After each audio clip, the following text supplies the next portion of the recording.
오늘은 교회에 정착하지 못하고 이리저리 방황하는 원인이 무엇일까요? 라는 제목으로 말씀 전합니다. 살아계신 하나님을 이론적으로 알기 때문입니다. 초자연적인 오토는 하나님을 알지 못하기 때문에 오해가 생기는 것입니다. 한마디로 살아계신 하나님에 대한 체험이 없기 때문입니다. 실제적으로 신학대원을 졸업한 아무개 전도사가 우리 교회에 와서 예배를 드려보더니 불안하고 두려운 정세가 일어나니까 자신하고 맞지 않는 교회라고 자신의 인척들에게 다른 교회를 옮기라고 하는 통곡이 벌어진 예도 있습니다. 인척이 저에게 하시는 말씀이 전에 교회에 다닐 때 두통과 정신적인 문제가 일어나 119 구급차에 몇 번이나 실려 응급실에 갔었다는 겁니다. 근데 우리 충만한 게 온 지 4년이 지났는데 한 번도 119 구급차에 실려간 적이 없다는 겁니다. 그리고 자신은 우리 충만한 교회가 아주 잘 맞는 교회라는 겁니다. 이건 그 전도사가 영적으로 문제가지고 유대인 같은 율법적인 민영생을 하기 때문에 성령으로 영이 깨어나지 못하는 겁니다. 그리고 더러운 귀신의 역사가 그 사람을 장악해가지고 그분을 두통 때문에 고통하던 그분을 데리고 나가가지고 두통으로 누워서 죽게 만들려고 하는 귀신의 역사인지도 모릅니다. 모두가 다 마음의 성전에 성령 역사가 일어나지 않기 때문에 일어나는 현상입니다. 이런 분들이 영역간의 문제를 만나면 완전하게 사면초가에 걸리게 됩니다. 모든 문제는 성령 역사가 해결하시기 때문입니다. 성령 역사를 두려워하니 문제가 해결될 이유가 없는 것입니다. 이런 분들이 하루라도 빨리 자신의 내면에 관심을 가지고 성령을 체험하고 성령을 세례받고 정화해야 됩니다. 성령의 지배를 받아야 됩니다. 자신의 상처, 스트레스나 자아나 혈통으로 오르는 문제가 있기 때문에 교육은 두려운 겁니다. 이를 인정하고 치유받고 관심을 가지면 금방 없어집니다. 그렇게 되면 어딜 가나 한나라 평안을 유지하며 살아갈 수가 있습니다. 그리고 자신이 인정하느냐 안 하느냐가 문제지 인정하기만 문제가 되지 않습니다. 좌우지간 교회는 평안하고 집에 돌아가면 불안한 사람이나 교회는 불안하고 집에 가면 편안한 사람이나 모두 내면에 문제가 있는 것입니다. 관심을 가지고 내면의 성령 말씀과 성령으로 정화해야 될 것입니다.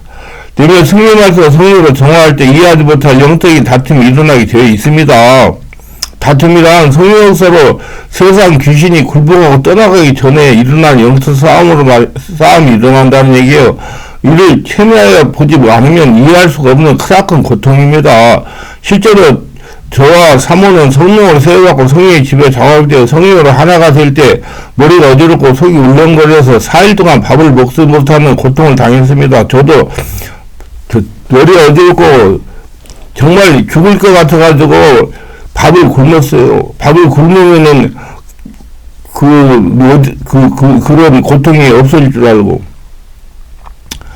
그때도 저도 영적인 무제한이기 때문에 이 고통을 성령으로 기도하면서 성령으로 통과하고 나니까 진짜가 예수의 평안 속으로 들어가서 지금까지 목회를 잘 하고 있는 것입니다. 지금은 예수의 평안과 세상의 평안을 체험적으로 생활할 수 있게 되어 있습니다.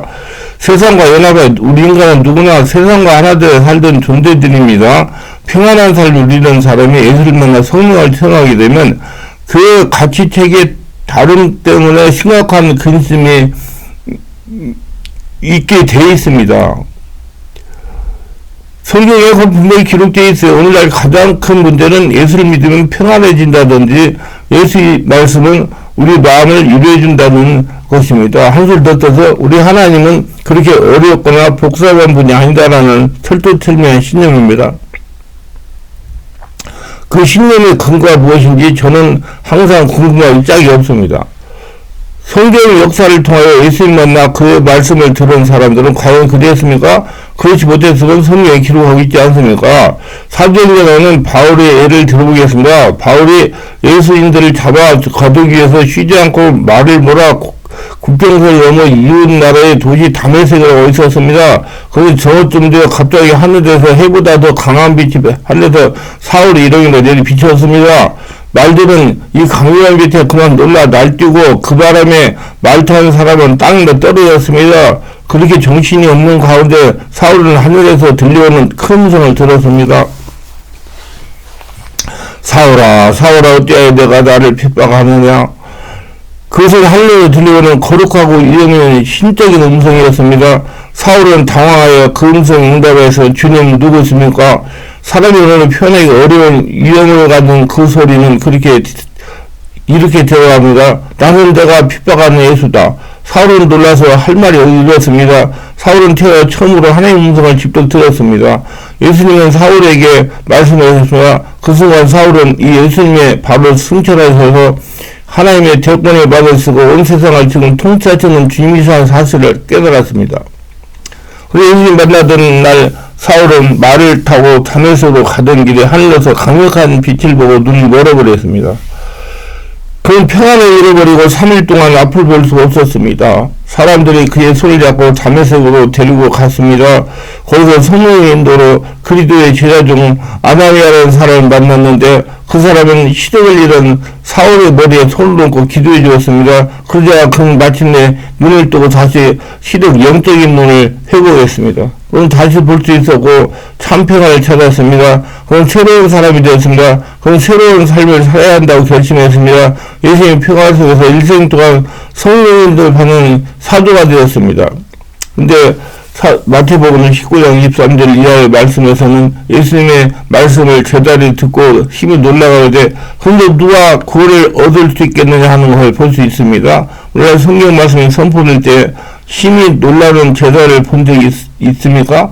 그것도 경외스러운 놀람이 아니라 이런 어처구니없는 놀람을 본 적이 있습니까? 이런즉 아무도 그걸 얻을 수 없다는 제자들의 말에 동의한 예수님 말씀을 듣고도 근심이 되지 않고 도리어 평안하였다면 더 이상 할 말이 없습니다. 예수님의 말씀이 우리로 하여금 세상에서 평안하게 이루와 제정도로 생각한다면 우리는 아직도 세상에서 꿈꾸고 있는 것을 불과한 겁니다. 예수님은 길에 세상 사람에게 미움받고 핍박하는 길이요 좋고 협착한 길입니다. 그래서 들어가기에 구원하여도 못 가는 자가 많은 것이 길이요 집이나 형제나 자매나 부모나 자식이나 전투를 벌이는 길입니다. 뿐만 아니라 자기를 부인하고 자기 십자가를 지는 길이며 나아가 자기 목숨을 잃는 길입니다.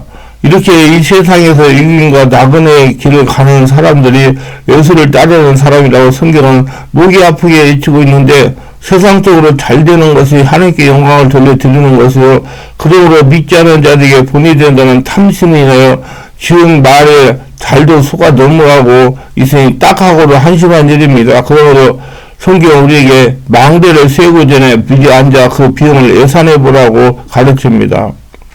그 비용 예산이 맞지 않고서는 아예 기초공사하지 말라고 요구합니다. 왜냐하면 보는 자가 더 다들 비웃기 때문입니다. 예수를 믿는 길은 나의 목숨이라는 비용이 든다는 걸 기억해야 됩니다. 그냥 믿음이 아니라 말입니다. 내 목숨을 버리지 않으면 괜히 공사를 시작만 하고 이러지 못하는 불쌍한 사람이 될 수가 있다는 말입니다. 그러므로 좋고 협착한 길입니다. 자기 목숨을 내어 전순전력으로 사는 삶이 주는 평안이 있는데 이것이 곧 세상이 주는 평안이요 자기 목숨 잃음으로써 얻는 평안이 있는데 이것이 곧 예수의 평안, 영원한 평안입니다. 둘 다 평안이라는 말을 쓸 수 있는 것은 전자는 자기 목숨의 것을 보이지 않음으로 평안이요 후자는 자기 목숨이 없어지고 십자가에서 세상에 죽고 다시 사는 것 그리고 생명으로 살기 때문에 주어지는 평안입니다. 근심이 있고 갈등이 있다는 얘기는 자기 목숨과 그 생명과 사이에 방황한다는 거예요. 아직 자기가 살아있다는 말입니다. 몸으로는 자기 목숨을 위하여 살면서 입으로는 그리스도를 믿는다고 자랑스러워할 일이 아닙니다. 세상이 주는 평안은 가볍게 무시할 수 있는 성질의 것이 아닙니다. 더구나 여기서 말하는 세상은 일반적으로 생각하는 세상이 아닙니다. 즉 부정과 부패가 난무하는 저 논마의 백성들이 아니라 하나님 향하여 기도하던 유대 백성들이 곧 세상입니다. 지금으로 하면 예수 믿고 교회 다니는 사람들이 세상이란 말입니다. 말로는 하나님을 사랑한다고 하면서 그 계명을 가지고 지키는 것은 알지 못하고 그래서 진리를 받지 못하는 대상이고 세상이라는 말이고 그러니까 영적으로 성령의 집에 인도받지 못하고 성령의 말씀 깨닫지 못하는 그 사람은 세상이라는 말이에요. 예수 믿고 좋았어도 확실히 깨달으세요 여러분. 다른 말로 하면 자기 목숨을 신앙생활하는 사람들이 성격적으로 세상 사람입니다. 세상은 이런 사람들에게 자기 평안을 선물하는데 이것을 기도함으로 누리는 평안, 구제함으로 가지는 평안입니다. 그래서 어렵사리 큰일 한 건 하고 나면 몸이 피곤해 소위 영혼은 하나님 앞에 뿌듯하고 사용해서 표현한 것이다. 그러나 이 모든 것은 어떠한 일을 자기가 함으로써 주어지는 것들이요, 자기의 신앙 수준에 따라 조롱 무게로 변하는 평안입니다. 그래서 하나님 앞에 열심히 살지 못하고 죄송스럽고 그래도 또 눈물을 흘리며 회개기도 하고 나면 속이 후련하고, 그러면 또 그 용서의 관계를 평안하고 마치 냄비에 죽을 것들 다람쥐가 쳇바퀴 들듯 하는 것이 오늘날의 신앙 행태입니다. 신앙의 주체가 나에게 있기 때문입니다. 예수를 믿는다는 것은 주체를 옮김을 뜻합니다. 그래서 나의 평안이라 예수의 평안을 가지게 된다는 말인데, 따로 주체가 예수님으로 나의 행위나 감정적 변화에 전혀 영향을 받을 필요가 없게 되는 것입니다. 예수 죽고 예수를 태어나가지고 성령님도 받는 거, 왜냐하면 우리가 하나님의 사랑함으로 평안한 것이 아니라 하나님의 사랑을 받음으로 평안한 것이기 때문입니다. 사랑을 받아보는 사람만이 사랑할 수가 있습니다. 하나님의 사랑을 모르고 하나님의 사랑으로서 누리는 평안이고 세상이 주는 평안입니다. 이건 분명히 예수의 평안과는 다릅니다. 왜냐하면 전자는 우리가 하나님의 사랑할 때만 누리는 평안이요, 후자는 그냥 내 속에 존재하는 평안이기 때문이다. 그래서 본문에 끼치리라는 말, 앞이 애미로서 허락하다 곁에 두다는 말이죠. 너희를 평안하게 해주겠다는 말이에요. 너희를 평안을 허락한다는 거예요. 이거 나의 평안인데, 아버지가 내 이름 부여를 진리의 성령이시고 다른 보혜사이시다. 그러므로 우리는 하나님의 자녀이면서 평안의 아들들입니다.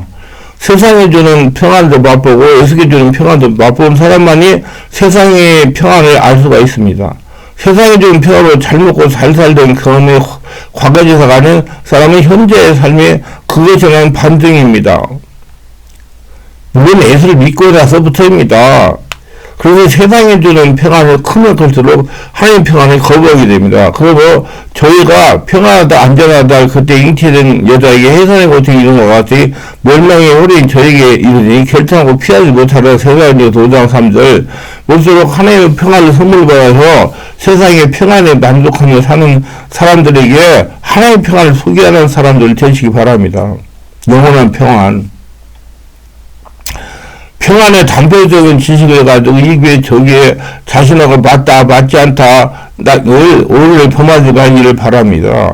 오해를 범하는 제일 큰 문제는 크리스천이 영성이나 성령의 역사하면 자신에게 밝고 좋은 현상만 일어나는 것을 이해하고 있는 경우가 많습니다. 그건 극히 초보적인 생각입니다. 자신이 성령으로 장하게 되면 자기가 받아들이기 거북스러운 현상도 일어납니다. 쉽게 나타나는 것이 몸에 닭살이 돋으면서 찾아오는 두려움입니다. 이 두려움은 성령이 장악할 때 일시적으로 일어나는 현상입니다. 쉽게 설명하면 자신이 이성과 육체가 초자한 점 5차원의 성령의 지배하에 들어가니까 초연적인 4차원의 존재 귀신이 일으킨 현상입니다. 자신의 이성과 육체가 주인으로 있던 귀신들이 성령 역사가 두려우니까 자신이 장악하고 있는 사람을 그렇게 두렵게 느끼게 하는 것입니다. 그래서 이 장소하고 자기가 맞지 않아서 나타나는 현상과 같이 느끼게 해가지고 자를 이탈하게 하려는 귀신의 미혹이라는 겁니다. 이때 조금만 인내하고 참는 순간 떠나가는 것이 보통입니다. 그러나 자를 이탈하면 성령의 인도를 받지 못하는 사람이 될 수도 있습니다. 상당한 기간 동안 성령의 지배를 받지 못할 수가 있습니다. 이렇게 영성이나 성령의 역사는 어두움과 밝은 역사가 있습니다. 평안하지 않는다는 것입니다. 두려움도 있다는 겁니다. 예, 닭살이 돋고 몸이 으시시하고 머리가 어지럽고 하는 현상도 있다는 겁니다. 이걸 통과하면 평안해지는 겁니다. 성령으로 제압하고 통과하면 평안해지는 겁니다. 그렇기 때문에 체험없이 일어나는 현상은 인간적인 지식으로 이렇고 저렇고 하는 옳지 않는 것입니다.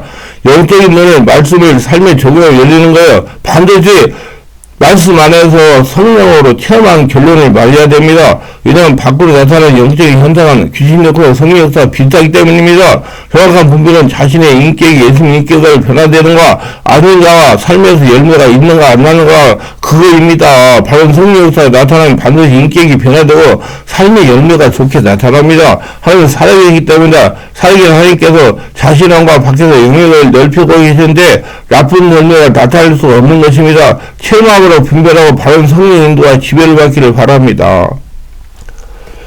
오류 범하지 말고 쓸데없이 고통당하고 광야길 걸으면서 연단 받지 말고 온전히 하나님께 순복해가지고 자신 있고 예수로 살아서 성령의 지배에 인도받아서 복된 삶 사시기를 바랍니다. 기도합니다. 오늘도 저의 설교를 끝까지 들어본 일 축복하옵소서. 특별히 구독, 좋아요, 알림 설정 후원하신 분들을 기억하시고 성령을 세례받고 영안을 열려서 한국에서 정착하며 살아기 사람의 성도로 살아가며 자신 하나님을 보물이여 평생 하나님과 동행하며 하나님의 축복을 거두어드리며 살아가옵소서. 예수님의 이름으로 기도합니다. 아멘.